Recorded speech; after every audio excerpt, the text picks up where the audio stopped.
There is a very specific kind of silence that exists only at 2,000 feet, suspended in the pitch-black sky above a hostile desert. It is not an acoustic silence.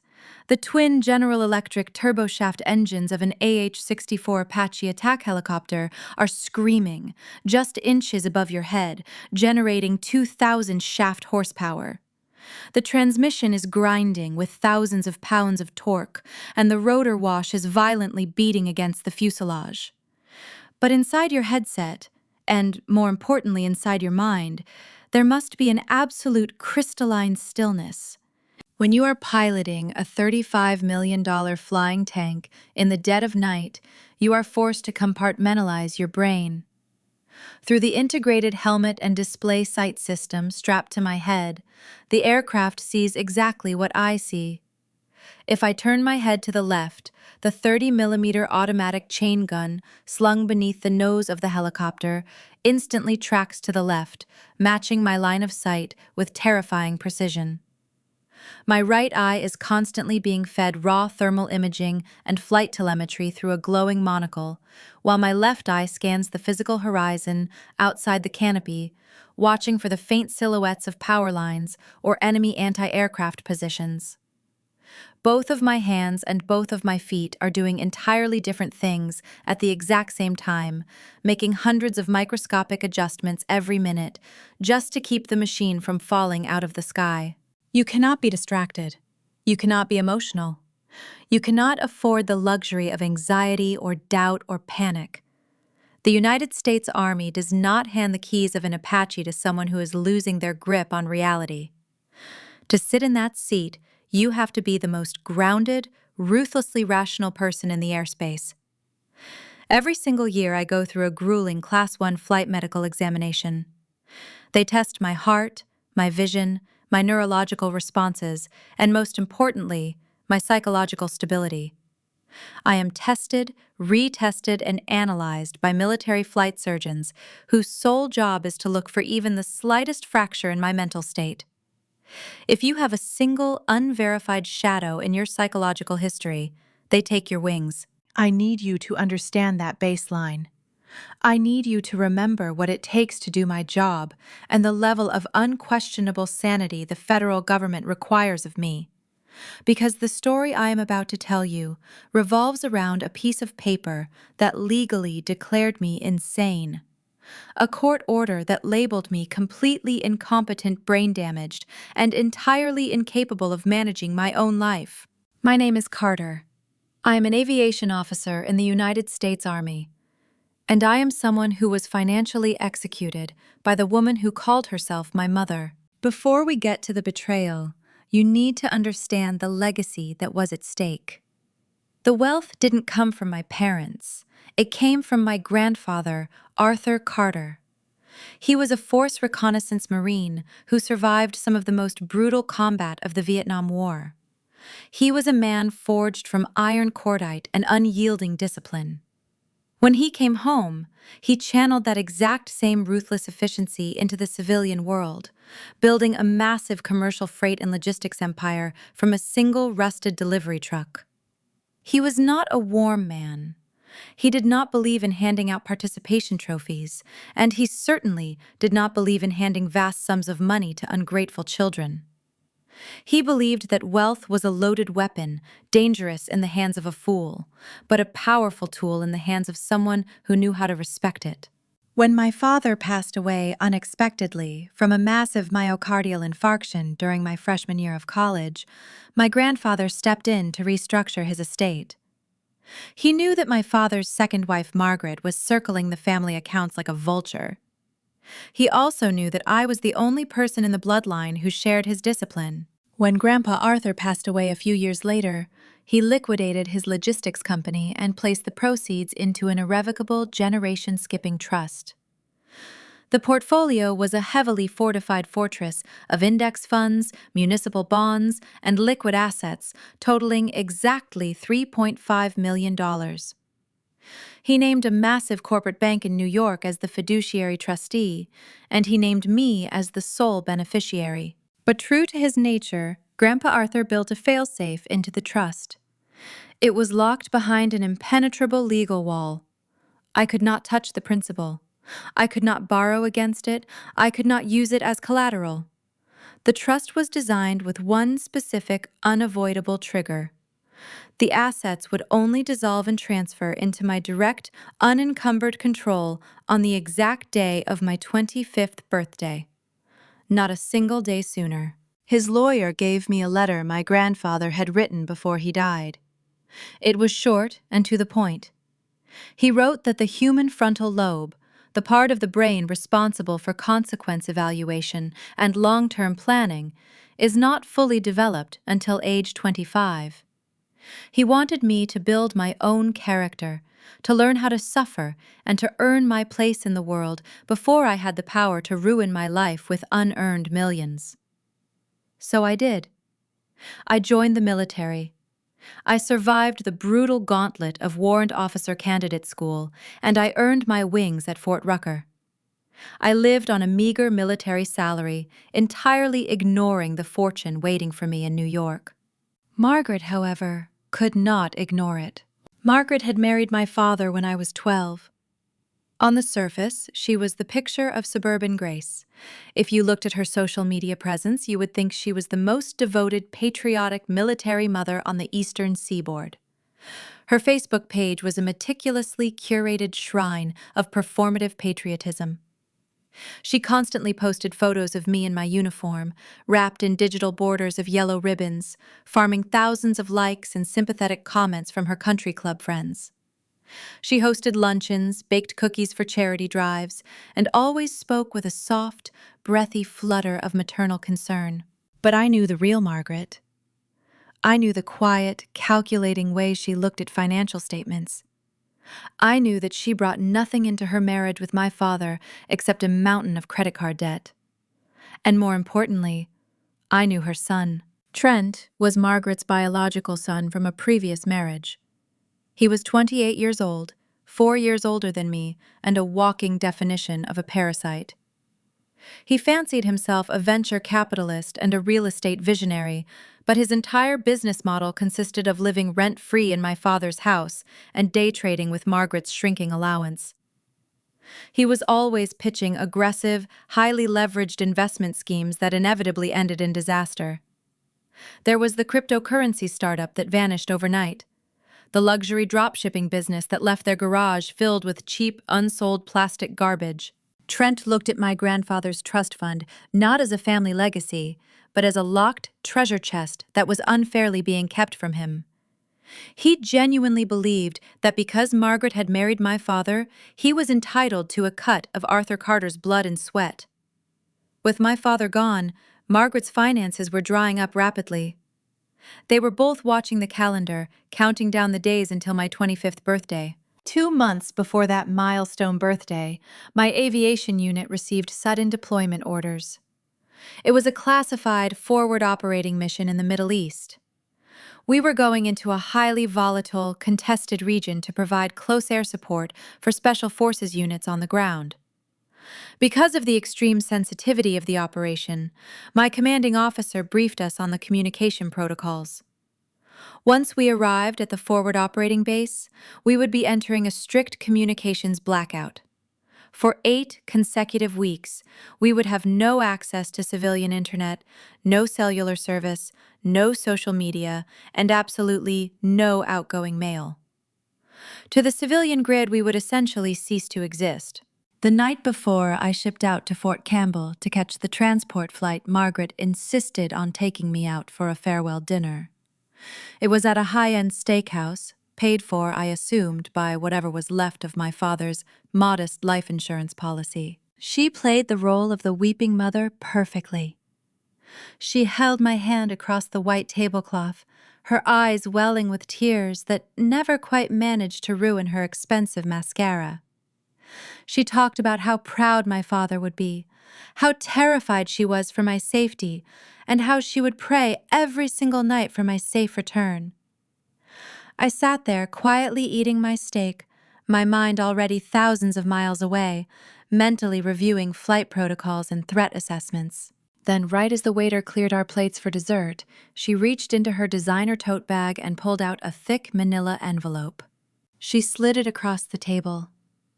Inside was a stack of legal documents. She looked at me, her face a mask of profound maternal anxiety. She told me that she had been speaking with the family readiness group on base, and some of the other military wives had terrified her with stories of soldiers getting severely injured overseas. She said she had hired a lawyer to draft a standard healthcare proxy and a limited medical power of attorney. Her voice trembled just the right amount. She said she couldn't bear the thought of me lying in a hospital bed at Landstuhl Regional Medical Center in Germany, attached to a ventilator, unable to speak for myself, while some anonymous military bureaucrat locked her out of the room because of privacy laws. She just wanted the legal authority to be informed of my medical status, to read my chart, and to make emergency healthcare decisions if I were completely incapacitated.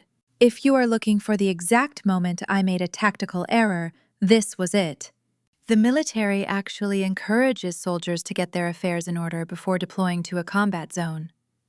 The Judge Advocate General officers constantly remind us to update our wills and assign medical proxies. In the context of a kinetic deployment, assigning a medical power of attorney to your closest living relative makes perfect logical sense. Preparing for catastrophic failure is what pilots do. I glanced over the paperwork. It looked entirely standard. It was printed on heavy legal paper, clearly stating it was for healthcare decisions in the event of severe physical incapacitation. There was no mention of my finances. There was no mention of the irrevocable trust fund.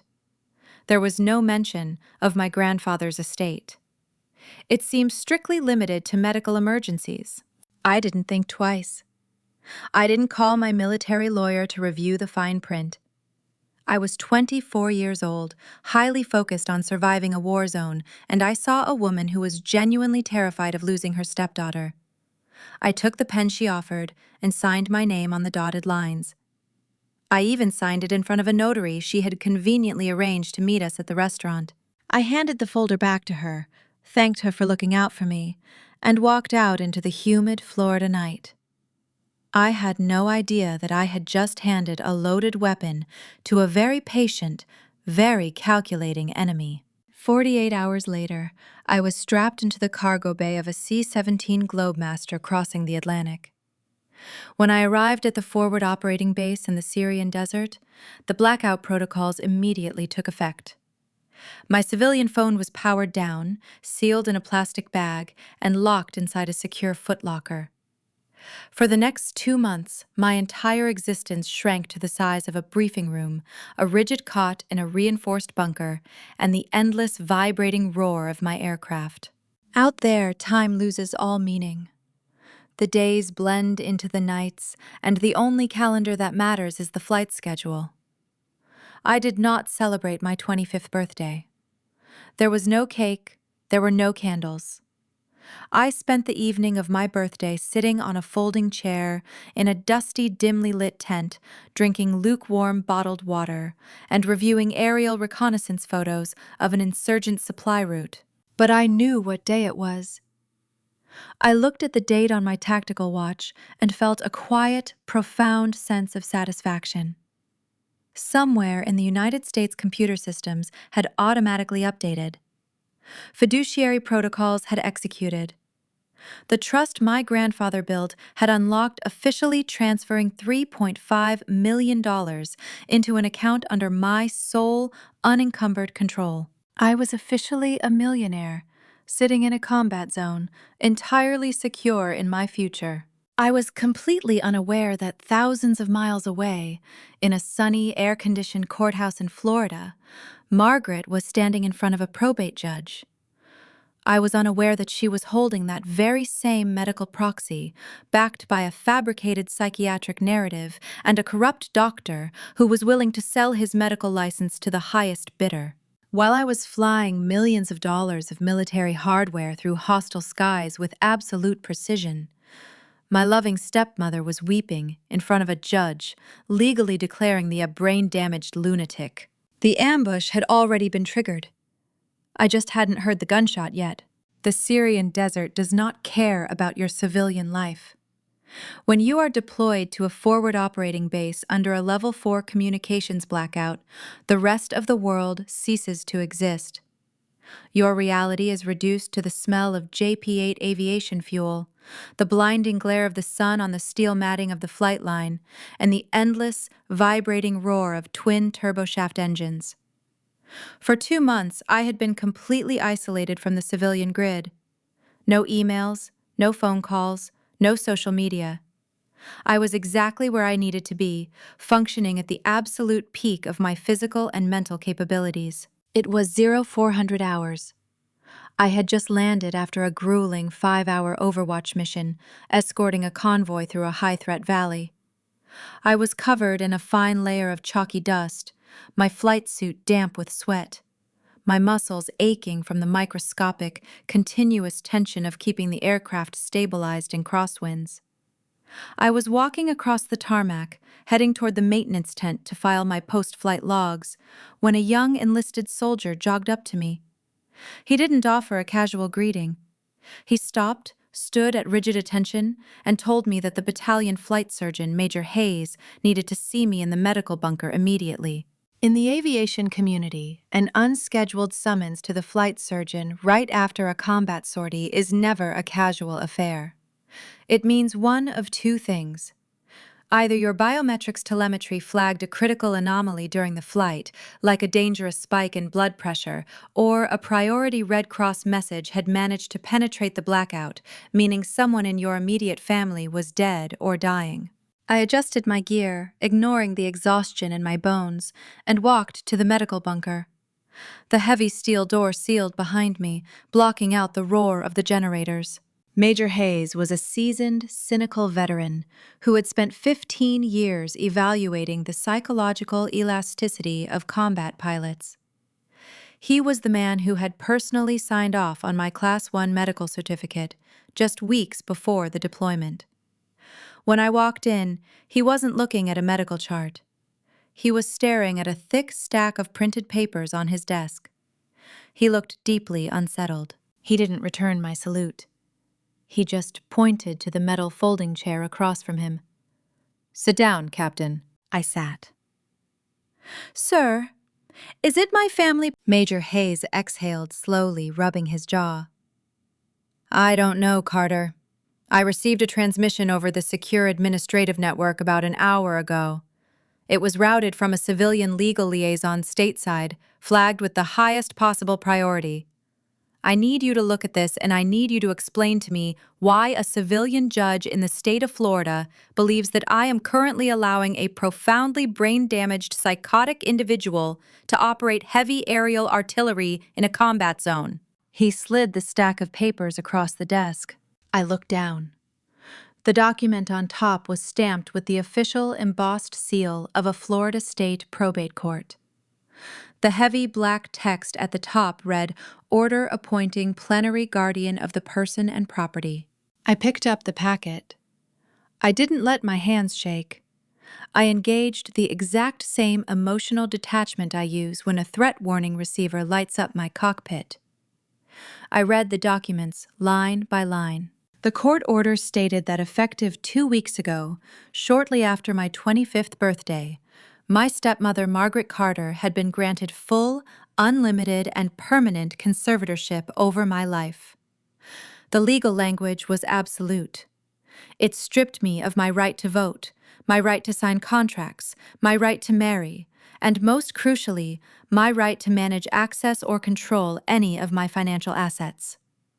In the eyes of the law, I had been reduced to the legal status of an infant. I turned the page to the supporting evidence.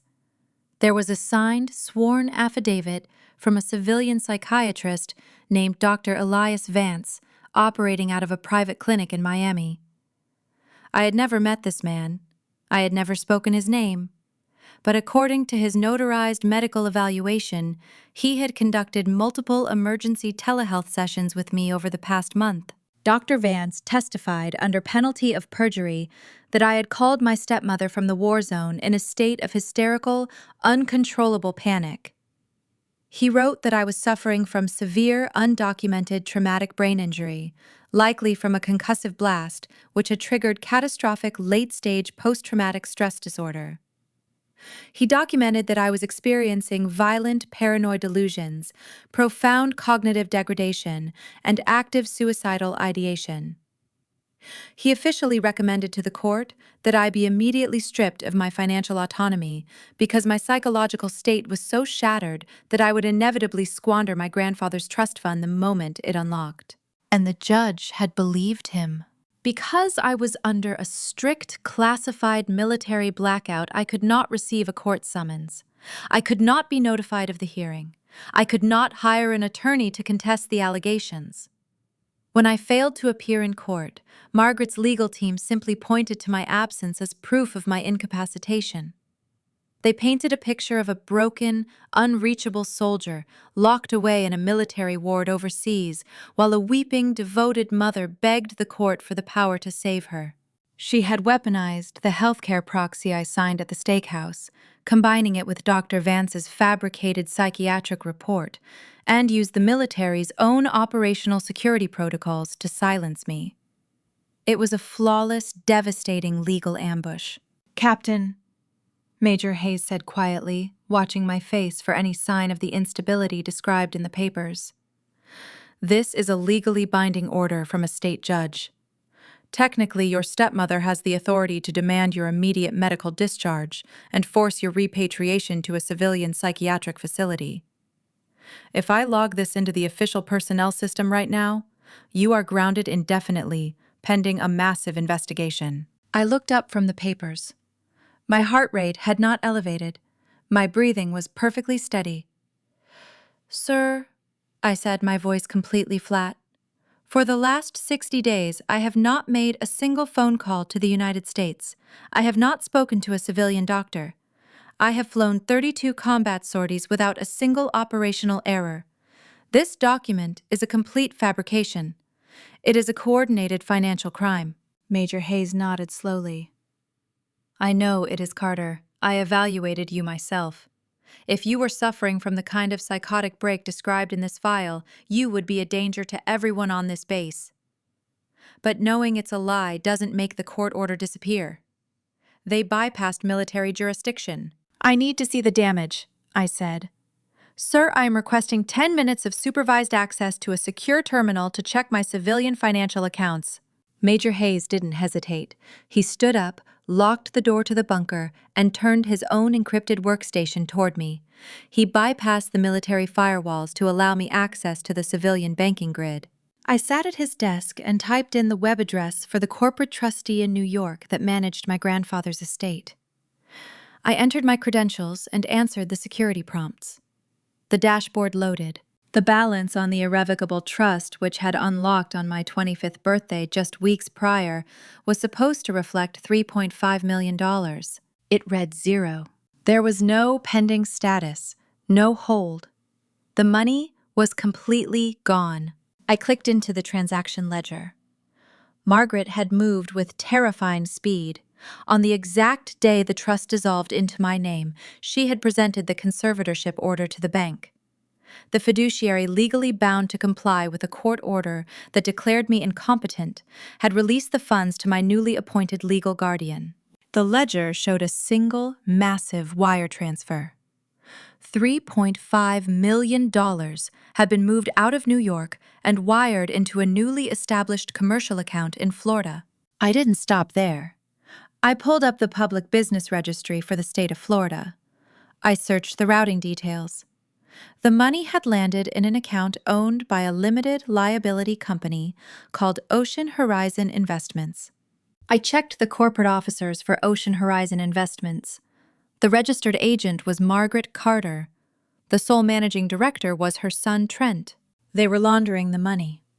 They had taken my grandfather's legacy, shielded it behind a corporate shell, and moved it into Trent's control. I quickly accessed the Miami-Dade County property records and ran a search on the LLC. The results populated almost instantly. 3 days ago, Ocean Horizon Investments had closed an all-cash deal on a sprawling multi-million-dollar waterfront property in a highly exclusive Miami neighborhood. I sat back in the chair, the glow of the monitor reflecting in my eyes. I could see the entire board. I could see every piece they had moved. Margaret had legally assassinated my character so that Trent could play the role of a wealthy real estate mogul. They were probably popping champagne right now, walking through the halls of their new mansion, entirely confident that they had committed the perfect crime. They assumed that because I was young and because I was a woman, I would react emotionally. They expected me to return from deployment in a few months, discover the theft, and fall apart. They wanted me to hire a civil probate lawyer, file a desperate lawsuit, and drag them into family court. They knew that civil litigation takes years. They would use my own money to hire expensive defense attorneys, drowning me in paperwork, demanding endless psychiatric evaluations to prolong the process. Meanwhile, Trent would leverage the Miami property, take out massive commercial loans against the equity, and siphon the cash into untraceable offshore accounts. Even if I eventually convinced a judge to overturn the conservatorship 5 years from now, the estate would be bankrupt. The money would be a ghost. Major Hayes was watching me. "Carter, I can get Jag on the line right now. We can file an emergency injunction to freeze those accounts." "No, sir," I replied, my voice as cold as the steel walls of the bunker. I logged out of the banking portal and systematically wiped the browser history. "Excuse me?" Major Hayes asked, frowning. I stood up and turned to face him. "If we file a civil injunction now, we spook them. Margaret will realize I know.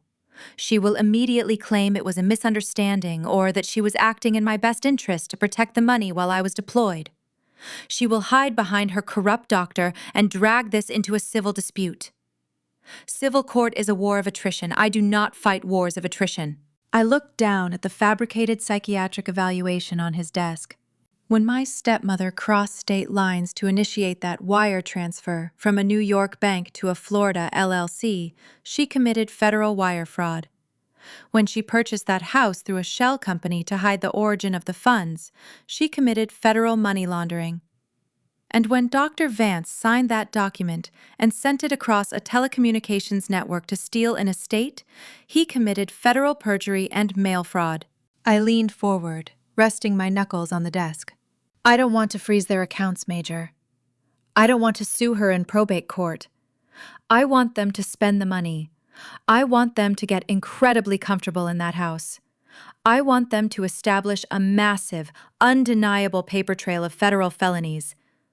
But to do that, I need to remain a ghost.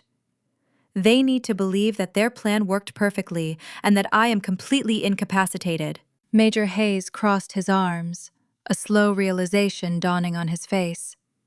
He recognized the look in my eyes. It was the exact same look I had right before I squeezed the trigger on a 30mm chain gun. "What do you need from me?" he asked quietly. "I need you to officially ignore the civilian subpoena," I said. "Do not reply to the court. Tell them absolutely nothing about my actual mental state.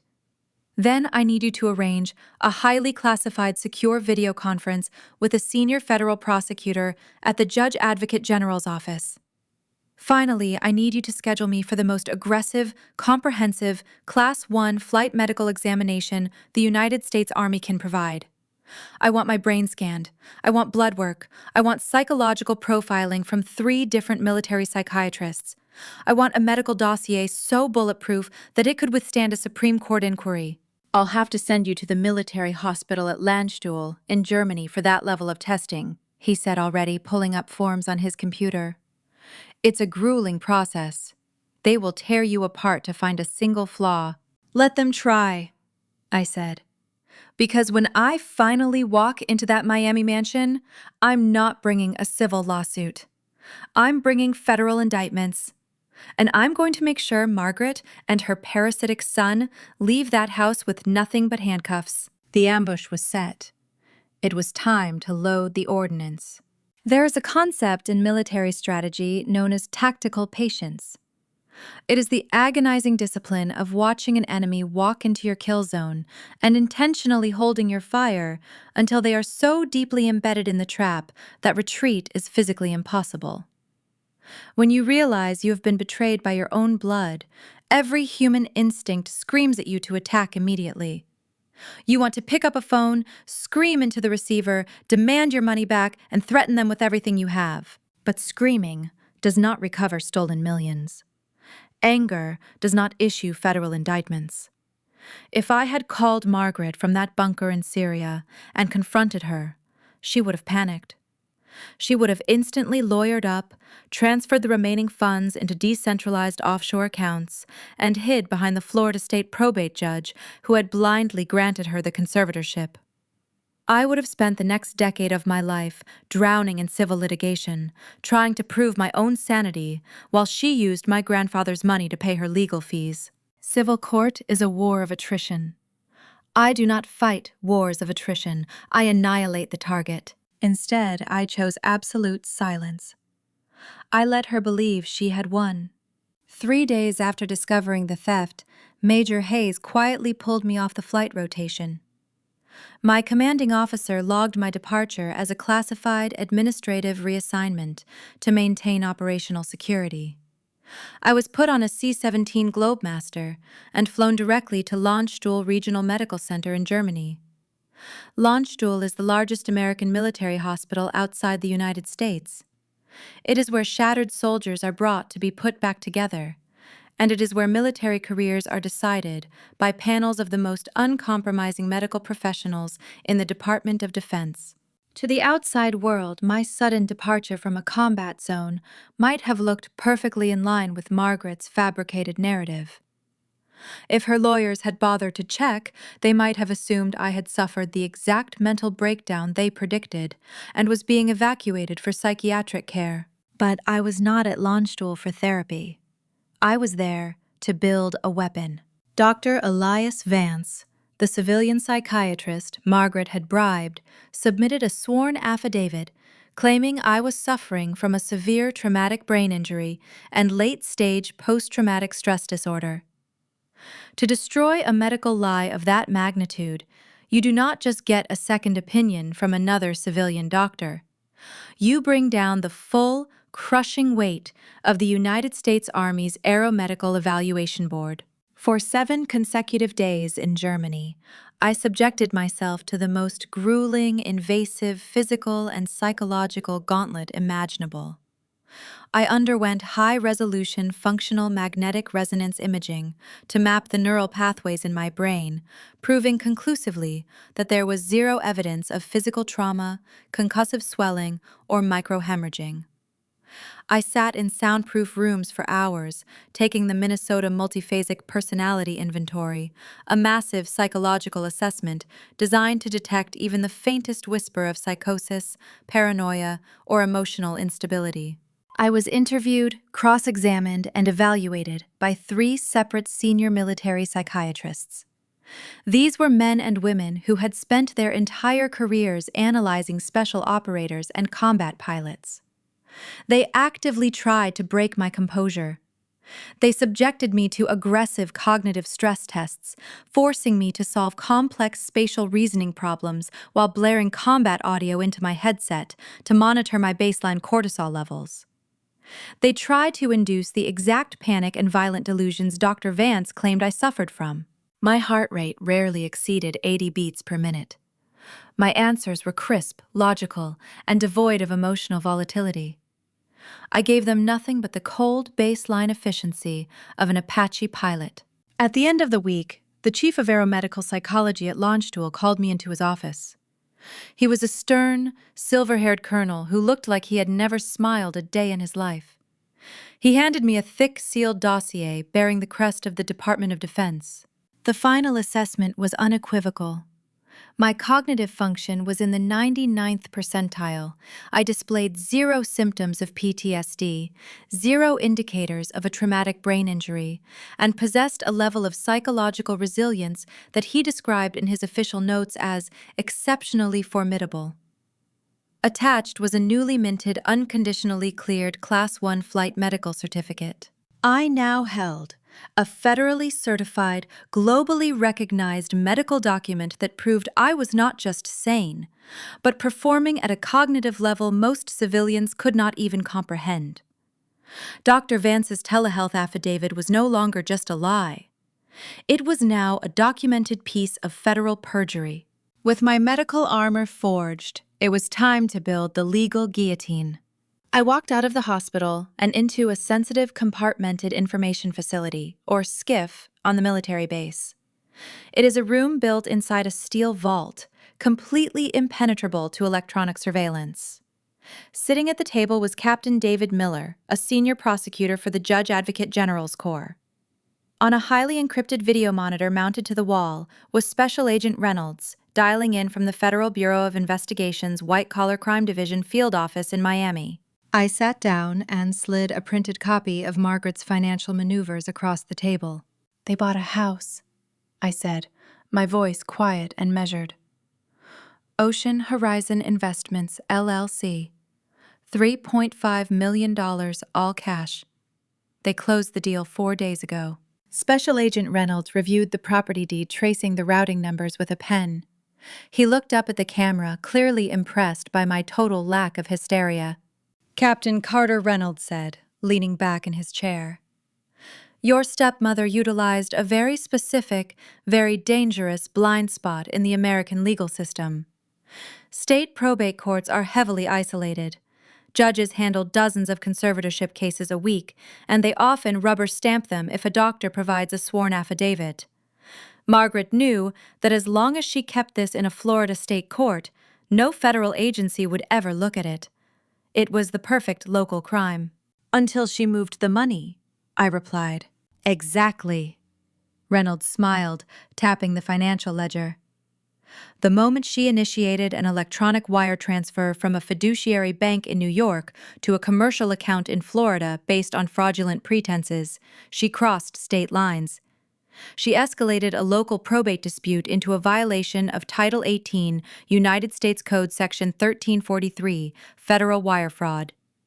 Each wire transfer carries a maximum penalty of 20 years in federal prison." Captain Miller, the JAG officer, chimed in. "And by routing those stolen funds into a shell corporation, the LLC managed by her son, and using that shell corporation to purchase real estate, she actively attempted to conceal the nature and source of the illicit funds.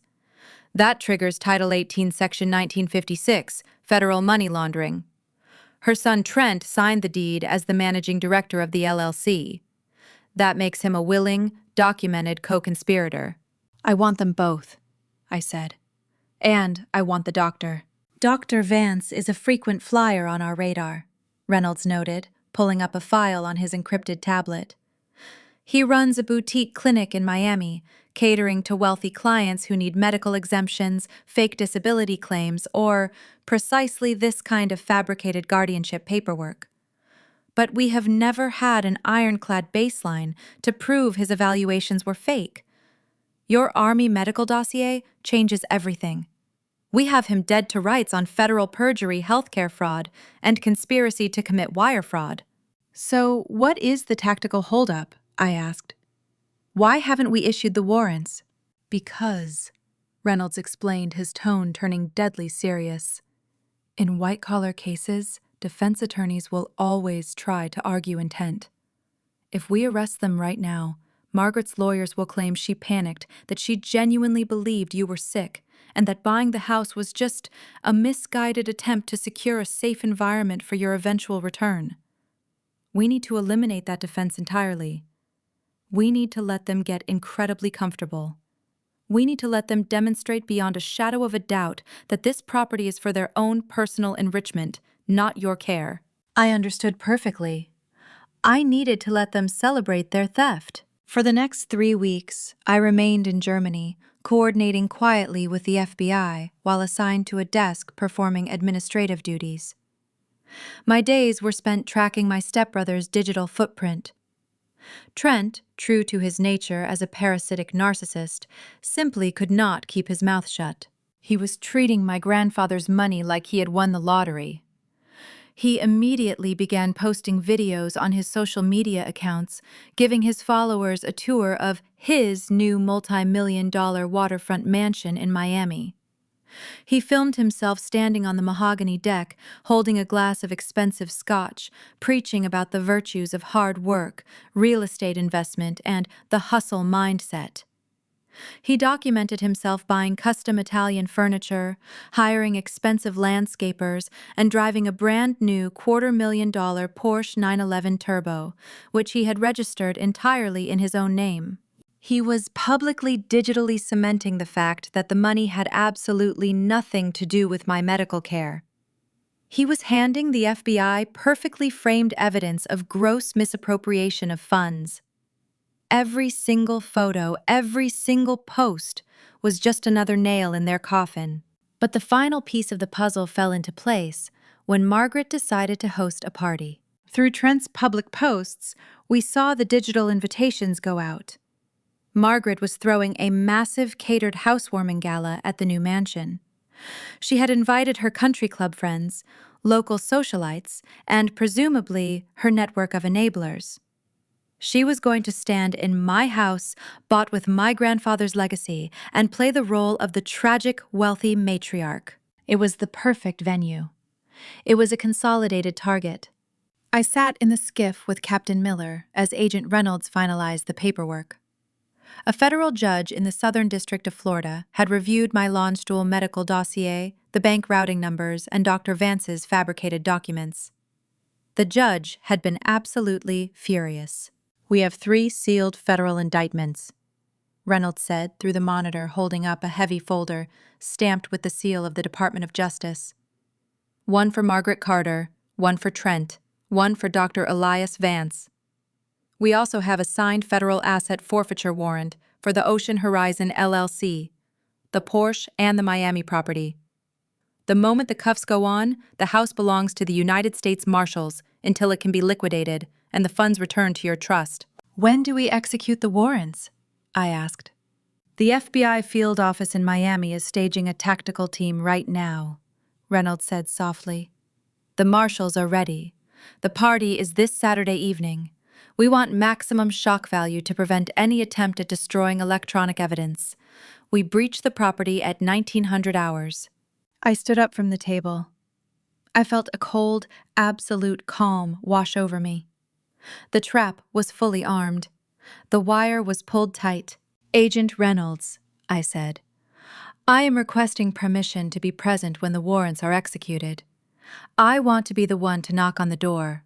Reynolds smiled a slow, predatory grin. "Captain Carter, considering your stepmother told the court you are a violently incapacitated ward of the state, I think it is only appropriate that you show up to assure her you are in perfect health." I walked back to my barracks and opened my heavy canvas garment bag. Inside, meticulously pressed and perfectly tailored, was my United States Army service uniform. The dark blue fabric was immaculate, the gold braids on the sleeves were sharp, and pinned to the chest were the silver aviation wings I had earned through blood, sweat, and absolute mental discipline. I was flying home, and I was bringing the storm with me. The air in Miami is a heavy, humid weight that clings to your skin the moment you step outside. But inside the back of the unmarked, blacked-out Chevrolet Suburban, the air conditioning was running full blast, keeping the cabin freezing and completely silent. I sat in the rear passenger seat, staring straight ahead through the tinted windshield. I was wearing my United States Army service uniform. The dark blue fabric was immaculate, perfectly pressed and lint-free. Every brass button was polished to a mirror finish. The gold rank insignia on my shoulders gleamed in the dim light of the street lamps, and the silver aviation wings were pinned precisely 1/8 of an inch above my ribbon rack. My hair was pulled back into a strict regulation bun that did not allow for a single stray strand. I did not look like a woman who was suffering from a catastrophic psychological breakdown. I looked like an active-duty military officer who was entirely in control of her airspace. In the driver's section sat Special Agent Reynolds, quietly monitoring a secure tactical radio channel. We were parked half a block away from the sprawling waterfront estate currently registered to Ocean Horizon Investments. Through the massive floor-to-ceiling glass windows of the mansion, I could see the golden glow of crystal chandeliers and the silhouettes of dozens of elegantly dressed guests. The driveway was choked with luxury vehicles, and I could spot the sleek, aggressive profile of Trent's new Porsche 911 Turbo parked arrogantly near the front doors. "All units, this is lead," Reynolds said into his radio, his voice a low, steady rumble. "We have visual on the target location. The perimeter is locked down. Target 1 and Target 2 are confirmed inside the main structure. Strike Team 2, what is your status on Target 3? A burst of static crackled over the speaker, followed by a crisp voice. "Lead, this is Strike Team 2. We have successfully breached the clinic. Target 3, Dr. Elias Vance, is in federal custody. We caught him attempting to incinerate patient files in his back office. We have secured his servers and all hard drives." Reynolds looked at me in the rearview mirror. "Vance is bagged. The marshals have the street completely cordoned off. No one goes in, no one comes out. We are green across the board, Captain Carter, whenever you are ready." "Let's go," I said. I stepped out of the Suburban. The humid Florida evening hit my face, but I barely registered it. As I walked down the long paved driveway toward the towering mahogany double doors of the mansion, 2 dark vans quietly pulled up to the curb behind us. A dozen federal agents and deputy United States Marshals, wearing tactical vests emblazoned with bold yellow lettering, fell into step behind me. We moved in total silence. There were no sirens. There were no flashing red and blue lights. True professionals do not need to announce their arrival with noise. A valet attendant standing near the entrance saw us approaching. He took one look at the heavily armed federal agents flanking a military officer in dress blues, immediately dropped his clipboard and backed away with his hands raised. Agent Reynolds reached out and pushed the heavy mahogany doors wide open. The interior of the house was a monument to stolen wealth. White marble floors stretched across a massive open-concept living space. High-end modern art pieces hung on the pristine walls. A string quartet was playing softly in the corner, providing an elegant soundtrack to the 50 or so guests in evening wear who were mingling, laughing, and sipping expensive champagne. In the center of the room, standing on a slightly elevated marble step near a sprawling white leather sectional, was Margaret. She was wearing a stunning, custom-tailored silk evening gown. She held a microphone in one hand and a crystal champagne flute in the other. Trent was standing right beside her, wearing a velvet dinner jacket and an incredibly smug smile swirling amber liquid in a lowball glass. Margaret was right in the middle of a speech. "And I just want to thank all of you for being here tonight," Margaret was saying, her voice echoing softly through the room via the discreetly placed speakers. She expertly forced a slight theatrical tremble into her tone. "It has been an incredibly dark and difficult year for our family. With my dear stepdaughter's tragic mental decline and her ongoing confinement in a psychiatric ward overseas, the burden has been unbelievably heavy. We pray for her every single night." She paused, bringing a perfectly manicured hand to her chest. A collective murmur of pity rippled through the crowd of socialites. "But this beautiful home," she continued, dabbing at a dry eye. "This sanctuary. It represents a new beginning for us, a place of healing, a place where we can wait for her and hope that one day she might find her way back to the light. I had to take on the heavy responsibility of managing her estate, but I did it because that is what a mother does. You protect your family." "You didn't protect anything, Margaret." My voice was not loud. I did not yell. I did not project anger. But I used the cold, flat, commanding tone of an aviation officer, and the acoustics of the marble room carried my words perfectly across the space. The string quartet abruptly stopped playing. The room froze. Margaret turned toward the entryway. The color instantly drained from her face. Her hand began to shake so violently that the microphone slipped from her fingers, dropping to the marble floor with a deafening high-pitched screech of static feedback. She stared at me as if she had just seen a ghost walk out of a grave. Trent dropped his glass of scotch. It shattered against the floor, splashing expensive liquor across his velvet shoes. "Carter," Margaret whispered. The performative, breathy tone was completely gone, replaced by raw, unadulterated terror. "What? What are you doing here? You're supposed to be in Germany." "I was," I replied slowly, walking down the steps into the main living room. The sea of wealthy guests frantically parted to let me through, their eyes darting between my uniform and the heavily armed federal agents fanning out to secure all exits. But I had to return. I was informed that you went through the trouble of declaring me legally incompetent in a Florida court. I thought it was only polite to come and deliver my second opinion in person. I stopped exactly 10 feet away from her and reached into the breast pocket of my uniform jacket. I pulled out a thick, embossed document.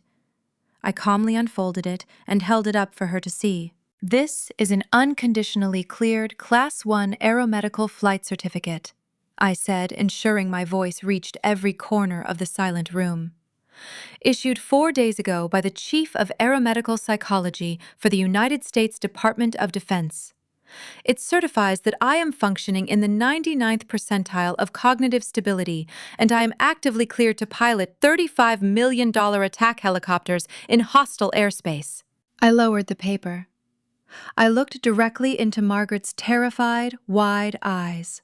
"I am completely, undeniably sane, Margaret, which means Dr. Elias Vance's psychiatric affidavit was a total fabrication. And it means this entire conservatorship is a massive documented fraud." Margaret began to hyperventilate. She looked around the room, desperately searching for an exit, an excuse, a way to spin the narrative in front of her country club friends. "Carter, please, you don't understand. The doctor, he said you were sick. He told me you were a danger to yourself. I was just trying to protect the money. I was trying to keep it safe for you." "You didn't protect it," I said, my voice dropping to a terrifyingly quiet register. "You wired it across state lines into a shell company managed by your son to buy a waterfront mansion. You stole my grandfather's legacy." "Hey, listen here, you little psycho!" Trent suddenly shouted, his face flushing red as he tried to salvage his shattered ego. He pointed a shaking finger at me. "You can't just barge in here. This is my house. The LLC is in my name. I signed the deed. You don't have a warrant. Get the hell out of my house." Special Agent Reynolds stepped out from behind me. He casually unclipped the gold FBI badge from his belt and held it up. "Actually," Trent Reynolds said smoothly, "she doesn't have a warrant. I do." On that cue, a dozen federal agents flooded into the living room from the front entrance, while another tactical team simultaneously breached the sliding glass doors from the backyard patio, completely boxing them in. The wealthy guests gasped and backed against the walls in sheer panic, realizing they were standing in the middle of a federal raid. "Margaret Carter and Trenton Davis," Agent Reynolds announced, his voice booming with absolute authority. "You are both under arrest. You have been indicted by a federal grand jury for conspiracy to commit wire fraud, federal money laundering, and defrauding a fiduciary estate. Furthermore, this property, the vehicles outside, and all assets tied to Ocean Horizon Investments are now under the immediate jurisdiction of the United States Marshals Service via an emergency asset forfeiture order." "No, no, no, no!" Margaret shrieked. The elegant, poised socialite completely collapsed. She dropped to her knees on the marble floor, her silk dress pooling around her, sobbing hysterically. "You can't do this. I'm her mother. I was acting in her best interest. I have a court order." Two female FBI agents stepped forward, grabbed her by the arms, and hauled her to her feet. They pulled her arms roughly behind her back and clamped heavy steel handcuffs around her wrists. The sharp, metallic, ratcheting sound echoed clearly in the silent room. Trent tried to run. He spun around and made a desperate dash toward the kitchen, clearly aiming for the garage door. He didn't make it 5 feet. A massive U.S. Marshal stepped in front of him, grabbed him by the lapels of his velvet jacket, and slammed him hard against the pristine white wall. A framed painting crashed to the floor beside him. Within seconds, Trent was pinned, handcuffed, and whimpering like a child, completely stripped of his arrogant bravado. I stood perfectly still, watching them both. I did not smile. I did not gloat. I did not feel an ounce of the hysterical adrenaline they were currently drowning in. I just watched the mathematics of consequence play out exactly as I had calculated. Agent Reynolds walked over to me holding his radio. "Just got final confirmation from the Miami field office captain. Dr. Vance is in a holding cell. The marshals are officially taking possession of the property now." "Thank you, Agent Reynolds," I said quietly. A team of marshals was already moving through the house, ordering the shocked, silent guests to leave the premises immediately. They were tagging the expensive Italian furniture, securing the documents in Trent's home office, and taking inventory of the stolen wealth. The house was no longer a home. It was a federal crime scene. As they dragged Margaret toward the front door, she dug her heels into the floor, twisting her head around to look at me.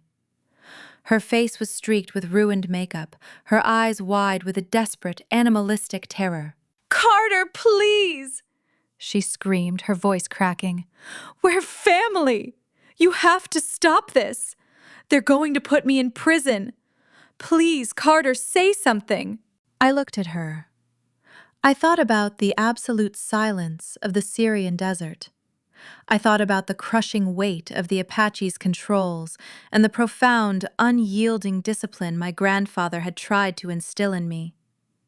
He knew that wealth was a loaded weapon, dangerous in the hands of a fool. "You told the world I was incapable of managing my own life," I said smoothly, my voice cold enough to freeze the air between us. "But looking at you right now, Margaret, I think you're the one who needs a guardian." I turned my back on her and walked toward the massive glass windows overlooking the dark water of the bay. I didn't watch as they dragged her and her son out of the doors and shoved them into the back of the federal transport vans. I just looked out at the ocean, listening to the silence slowly return to the room. Within 48 hours, the federal government officially seized the property. Because the house was purchased entirely with stolen funds in an all-cash deal, the liquidation process was incredibly clean. The U.S. Marshals auctioned the mansion along with Trent's Porsche and all the custom furniture. Every single cent of the $3.5 million was recovered completely intact and legally restored to my grandfather's trust fund in New York. Margaret and Trent did not get the luxury of a lengthy civil trial. The evidence of federal money laundering was so overwhelming, and Dr. Vance rolled on them so quickly to save himself, that their defense attorneys forced them to accept a plea deal. Margaret was sentenced to 12 years in a federal penitentiary for wire fraud and money laundering. Trent received 8 years. They both lost everything, forced to trade their designer clothes for standard-issue prison jumpsuits. My 25th birthday had been delayed by a war, a deployment, and a desperate theft. But as I finally logged back into the fiduciary banking portal a month later, safely sitting at a desk on a military base, and saw the $3.5 million sitting exactly where it belonged, I realized my grandfather's final lesson had been learned. Wealth is a loaded weapon. And I was the only one in the family who knew how to shoot.